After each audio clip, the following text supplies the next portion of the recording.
Hello दोस्तों, मैं अजीत मौर्य एक बार पुनः जुड़ चुका हूं आपके साथ। और आज हम लोग पढ़ने वाले हैं न्यूट्रिशन साइंस के एक बहुत ही महत्वपूर्ण बिंदु या विटामिन, जिसका नाम है विटामिन के। और विटामिन के का रासायनिक नाम नेप्थोक्विनोन है। और आज हम इसी पे चर्चा करने वाले हैं। इसके पहले हम वीडियो में मुख्य बिंदुओं को लिखने का काम करते थे, लेकिन जिससे वीडियो काफ़ी लंबा हो जाता था और आप लोग का समझ ज़्यादा जाता था और आप लोग कम पसंद करते थे। और आपके ही सुझाव पर हम डायरेक्ट नोट पर आपको समझाने का प्रयास करेंगे। और इसमें जो भी ऐसे बिंदु मिलेंगे जहाँ पे समझने लायक होगा, उसको मैं समझाने का प्रयास करूँगा। चलिए प्रारंभ करते हैं। तो विटामिन के रासायनिक नाम नेप्थोक्विनोन।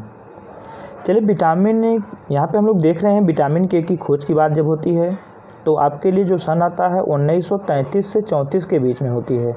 विटामिन के की खोज 1933 से 34 के बीच खोजी। और किसके द्वारा खोज की गई थी?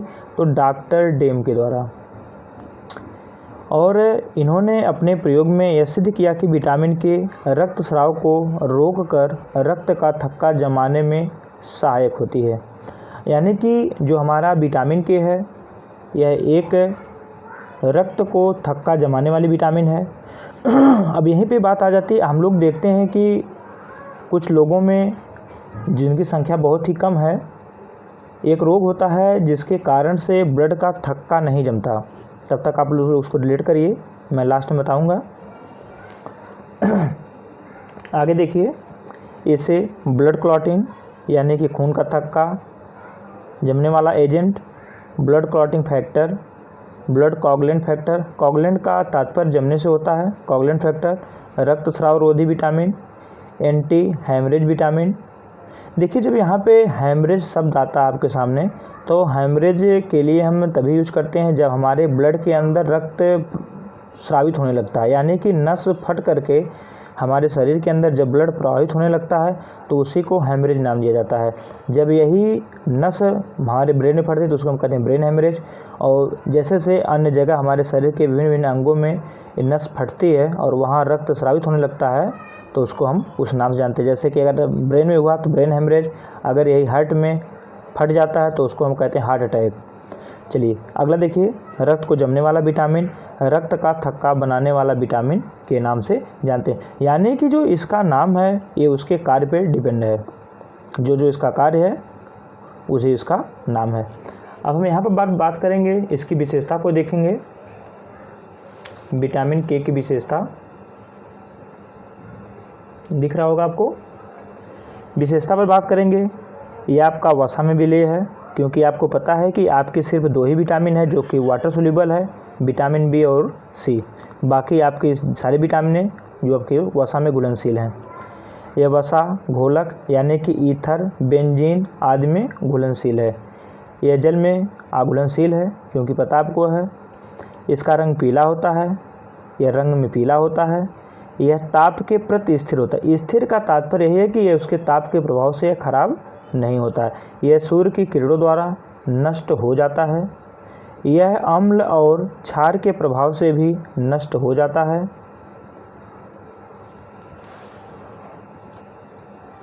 ऑक्सीकरण से भी नष्ट हो जाता है।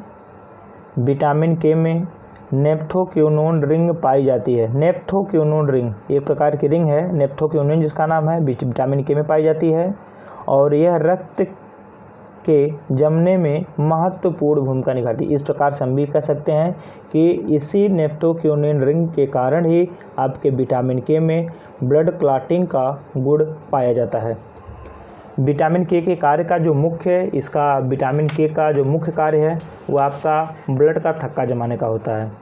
ब्लड का थक्का यानी कि ब्लड क्लॉटिंग, खून का थक्का जमना। हमने इसके पहले आपको एक वीडियो के माध्यम से ब्लड का थक्का कैसे जमता है आपको दे चुका हूं, आप वहां से देख सकते हैं, नहीं तो आप यहां पे हम देखने प्रयास करेंगे कि जो हमारे ब्लड का थक्का जमने की जो प्रक्रिया प्रारंभ होती है वह आपके प्लेटलेट्स के विघटन से प्रारंभ होती है। प्लेटलेट, अगर हम प्लेटलेट को देखें तो हम लोग देखते हैं कि आपके रक्त के हम लोग दो पार्ट करते हैं, एक आपका होता है लिक्विड पार्ट, एक आपका होता है हार्ड पार्ट।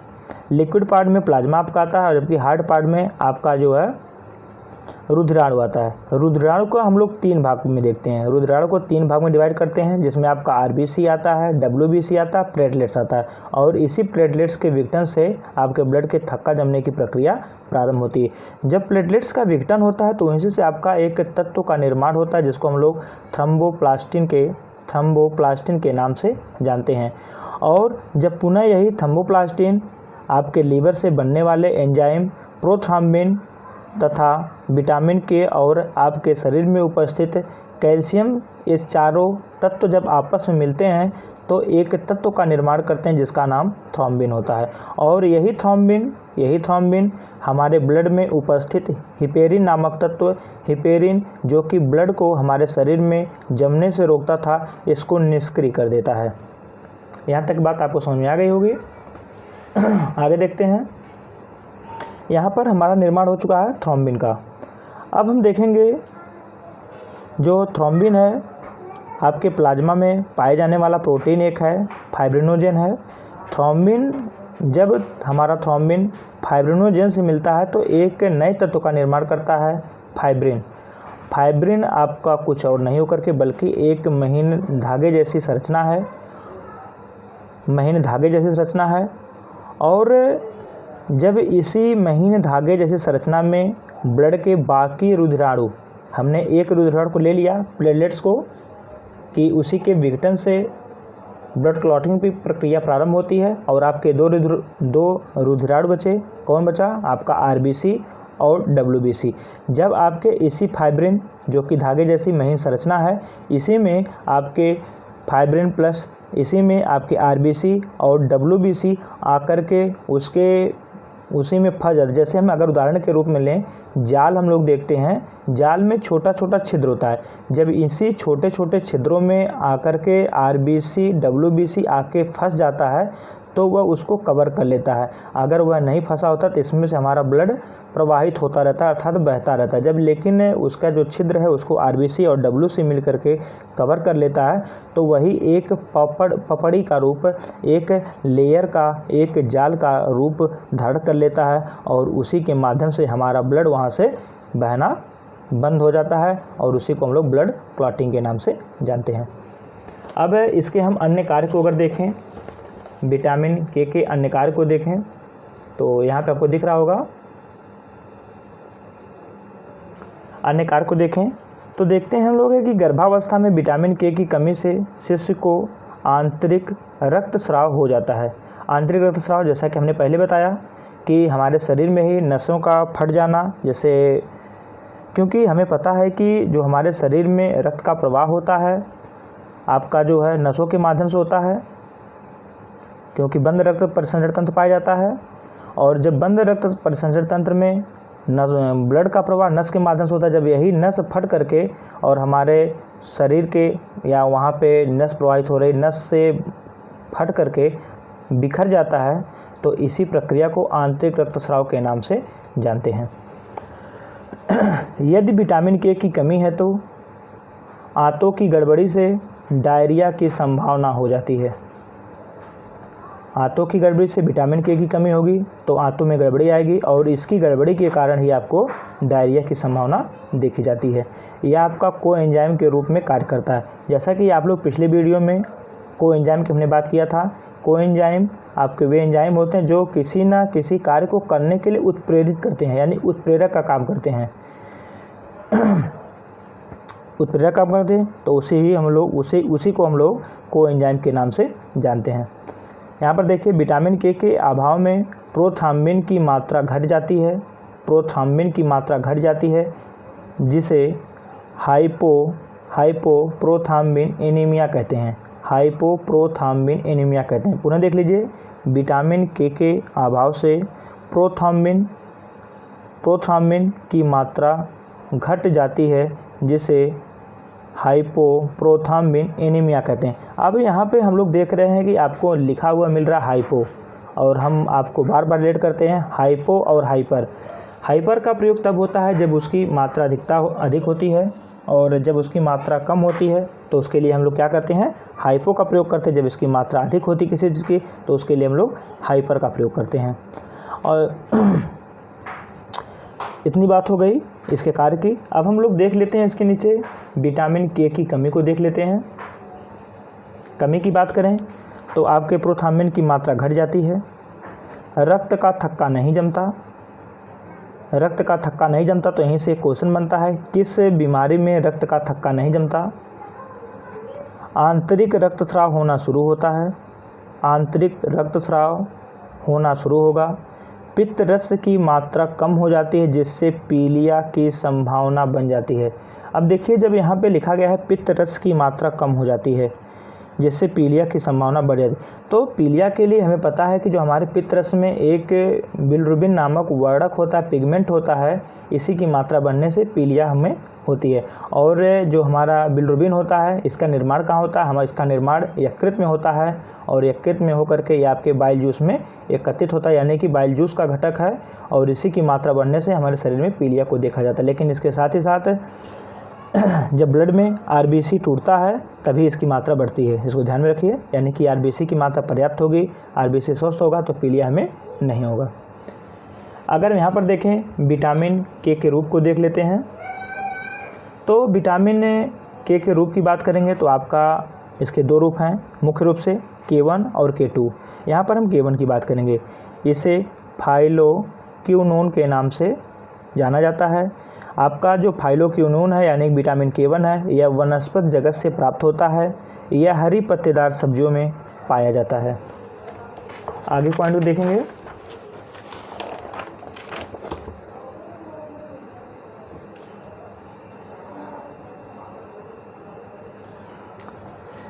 हरी पत्तेदार सब्जियों में पाया जाता है। इसमें फाइटिन चेन होती है। फाइटिन चेन एक प्रकार की चेन है जिसका नाम है फाइटिन चेन और आपके विटामिन K1 में उपस्थित होती है। अब हम बात करेंगे विटामिन K2 की बात करेंगे। इसे फेनक्विनोन कहते हैं, इसे या फ्रेनक्विनोन के नाम से जाना जाता है। इसकी प्राप्ति प्राणी जगत से होती है। यह सड़ी गली, यह बहुत क्वेश्चन पूछता है कि विटामिन K2 के प्राप्ति का स्रोत क्या है, तो आपका सड़ी गली मछलियों से प्राप्त होता है। यह शरीर के अंदर कुछ बैक्टीरिया के द्वारा स्वतः भी उत्पन्न हो जाता है, यानी समझ आ गया। इसकी प्राप्ति का स्रोत सड़ी गली मछलियों से प्राप्त होता है। दूसरा पॉइंट, यह शरीर के अंदर कुछ बैक्टीरिया के द्वारा स्वतः ही उत्पन्न हो जाता है। जैसा कि हमने आपको बताया था कि आंतों में आपका ई कोलाई बैक्टीरिया जो कि आपके दूध के आंतों में दूध के लंबे समय तक रहने से उत्पन्न होती है और यह कई सारे आपके लाभदायक जीवाणु बैक्टीरिया को उत्पन्न करती है। तो उसी प्रकार से कुछ बैक्टीरिया के द्वारा स्वतः उत्पन्न हो जाती है। यह डायफार्नेसिल चेन से जुड़ा होता है, यानी कि विटामिन K2 डायफार्नेसिल चेन से जुड़ा होता है। और आपका बहुत पूछता है किस चेन से जुड़ा था, डायफार्नेसिल चेन से। और जैसा कि हमने अगर K1 की बात करें तो आपका वह किस चेन से जुड़ा होता है, विटामिन K1 आपका फाइटिन चेन से जुड़ा होता है, जबकि वहीं पर हम जब K2 की बात करते हैं तो आपका डायफार्नेसिल चेन से जुड़ा होता है। चलिए एक और देख लेते हैं K3 को। विटामिन K3 जिसे मेनाडियान कहते हैं, इसे संश्लेषित किया जा सकता है। बहुत कन्फ्यूजन होती है संश्लेषित को लेकर के, हम नहीं समझ पाते हैं संश्लेषित किसे कहते हैं, संश्लेषित का अर्थ क्या है। संश्लेषित कहे चाहे पर संश्लेषण कहे, इसका कुछ और नहीं बल्कि इसका अर्थ बनने से होता है। यानी कि विटामिन K3 जिसे मेनाडियान कहते हैं, इसे संश्लेषित किया जाता है, यानी कि इसे बनाया जा सकता है। बात समझ में आ गई होगी। अधिकता को देख लेते हैं। अगर इसकी अधिकता होगी तो इससे होने वाली समस्या क्या है, क्या लाभ है। विटामिन K की अधिकता से अपरिपक्व शिशु जन्म देखा जाता है, यानी कि जो उसका समय है, अगर हम बात करें गर्भावस्था के समय की बात करें तो आपको चाइल्ड डेवलपमेंट में ले जाते हैं, तो वहाँ से आपका 3-4 क्वेश्चन बनता है। आपसे महीने पूछा जाता है, सप्ताह में पूछा जाता है, चंद्रमास में पूछा जाता है, दिन में पूछा जाता है। तो यहाँ पर देखिए लिखा गया है कि अपरिपक्व शिशु, तो परिपक्व शिशु कितने दिन का होगा, चाहे आपका क्वेश्चन में देता है 10 चंद्रमास पूछे, 10 चंद्रमास कहे, चाहे आपका जो है 9 माह 7 दिन कहे, 9 माह 7 दिन कहे, चाहे आपका 10 चंद्रमास कहे, चाहे आपका 37 से 40 सप्ताह कहे, चाहे आपका 280 दिन कहे। यानी कि जब इससे पहले शिशु का जन्म हो जाता है तो उसे अपरिपक्व शिशु के नाम से जाना जाता है। विटामिन के की अधिकता से हीमोसाइटिक एनीमिया होता है, जिसमें आरबीसी समय से पहले बन जाता है और पहले ही विघटित भी हो जाता है। यानी कि हीमोसाइटिक एनीमिया में आपके आरबीसी का निर्माण समय से पहले होगा और जब समय से पहले होगा तो उसका विनाश भी समय से पहले होता है। ये स्थिति कब होती है? हीमोसाइटिक एनीमिया में देखी जाती है। अगर हम इसके अवशोषण की बात करें तो इसका अवशोषण जो छोटी आंतों में होता है, इसके अवशोषण के लिए वसायुक्त पदार्थ के साथ पित्त रस का होना भी ज़रूरी है, क्योंकि हमें पता है जो हमारा विटामिन के होता है ये आपका वसा में घुलनशील होता है, अर्थात इसके अवशोषण के लिए वसा की आवश्यकता होती है, लेकिन इसके साथ ही साथ आपके पित्त रस का होना भी अति आवश्यक है। अगर हम यहीं पे स्रोत की बात कर लें, विटामिन के स्रोत की बात कर लें तो आपके यह वनस्पति जगत में व्याप्त सभी हरे पत्तेदार सब्जी, बंद गोभी, पालक, लहसुन आदि में पाया जाता है। वनस्पति जगत में व्याप्त सभी हरे पत्तेदार सब्जी, बंद गोभी, पालक, लहसुन आदि में पाया जाता है। अगर वहीं पर इसके संग्रह की बात करें तो जनरली इसका संग्रह नहीं होता, लेकिन बहुत ही अल्प मात्रा में इसका संग्रह जो है यकृत में होता है। वहीं पर विसर्जन की बात करेंगे तो जल में घुलनशील नहीं है, अर्थात जो है इसका विसर्जन होगा वह मल के द्वारा होगा। और यहीं पर एक नोट पॉइंट और जान लेते हैं कि जो इसके रक्त में जमने की क्षमता का पता लगाने की, जैसा कि आप लोग देखते हैं कि ऑपरेशन जब एक डॉक्टर किसी व्यक्ति का ऑपरेशन करता है तो उसके पहले वह कई सारी जांचें करता है, जिसमें आपके ब्लड के जमने की जांच, आदमी बेहोशी की जांच होती है। तो अगर हम ब्लड के जमने की क्षमता का जांच करने के लिए कौन सा टेस्ट किया तो आपका पीटी टेस्ट किया जाता है। पीटी का फुल फॉर्म होता है प्रोथ्रोम्बिन टेस्ट। इतनी बातें हो गई। अब विटामिन के से संबंधित जो क्वेश्चन आपसे पूछा जाता है उसको थोड़ा सा हम देख लेते हैं।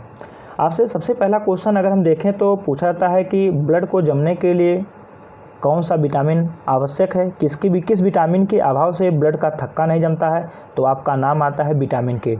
वहीं पर यदि आपसे पूछा जाए ब्लड को जमने में लगभग कितने मिनट का समय लगता है तो 2 से 6 मिनट का समय लगता है, या 4 से 6 मिनट दे देगा कहीं आपसे समय लगता है।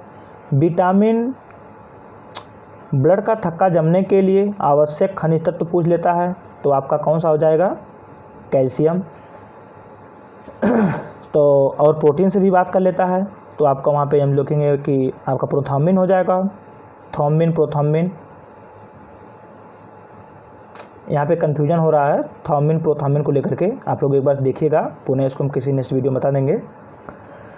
इतनी बात हो गई। और आपका एक जो पूछा जाता है कि किस रोग में ब्लड का थक्का नहीं जमता, तो आपका वह जो रोग है वह आपका हीमोफीलिया है। हीमोफीलिया नामक रोग में ब्लड का थक्का नहीं जमता। इस रोग को राजशाही रोग के नाम से भी जाना जाता है। यहीं पर एक कन्फ्यूजन होता है आप लोगों को कि हीमोफीलिया हो गया और हाइड्रोफोबिया। देखिए हीमोफीलिया में होता क्या है कि ब्लड का थक्का, हीमो मतलब ब्लड, खून, हीमोफीलिया यानी कि ब्लड का थक्का, यानी ब्लड फ्लो होगा, फीलिया फ्लो, हीमोफीलिया, फीलिया से फ्लो कर जोड़ सकते हैं, यानी कि ब्लड फ्लो होगा, जमेगा नहीं। जबकि अगर हम हाइड्रोफोबिया की बात करते हैं, हाइड्रो का तात्पर्य पानी होता है, जल होता है, फोबिया का मतलब भय होता है, यानी पानी से डर, जो कि रेबीज नामक जीवाणु के कारण होता है हाइड्रोफोबिया। चलिए अब हम लोग यहाँ पे हमारा विटामिन के से संबंधित जो मुख्य पॉइंट थे उसको हमने बताने का प्रयास किया, समझाने का प्रयास किया। और यदि आपको समझ में आया हो, यदि आपको वीडियो पसंद आई हो तो वीडियो को लाइक करें, चैनल को सब्सक्राइब करें, कमेंट करें और अपने दोस्तों तक इसे शेयर करें। इसी के साथ पुनः मिलते हैं हम किसी नेक्स्ट वीडियो में।